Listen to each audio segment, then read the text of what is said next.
backyard, we have a small waterway. Each spring, we enjoy watching the ducks that raise their family there. The mother duck paddles slowly in the water, trailed by a group of ducklings who follow her closely. In this way, their mother guides them and teaches them how to survive.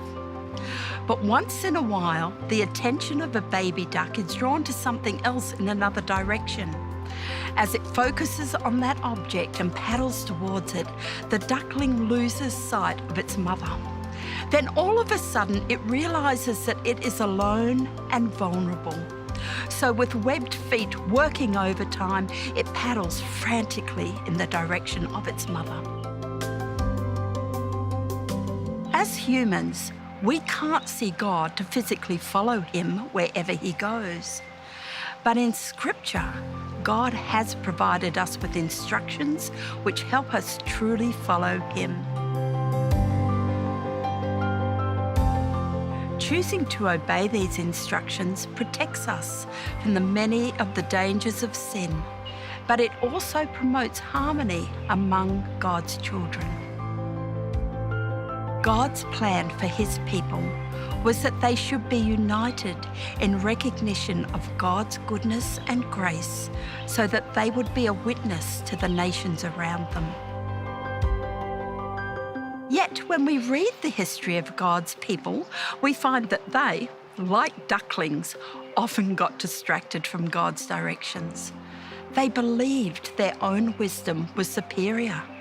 They followed poor advice or simply chose to act independently.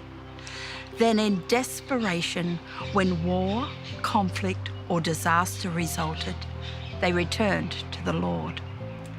When they did so, peace and prosperity also returned.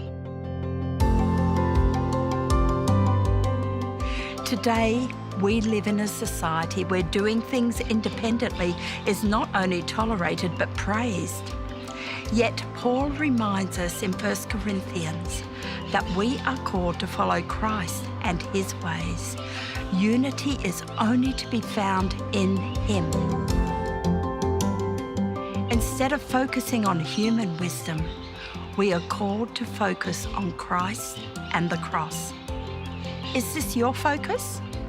This week, I invite you to reconsider God's lordship in your life.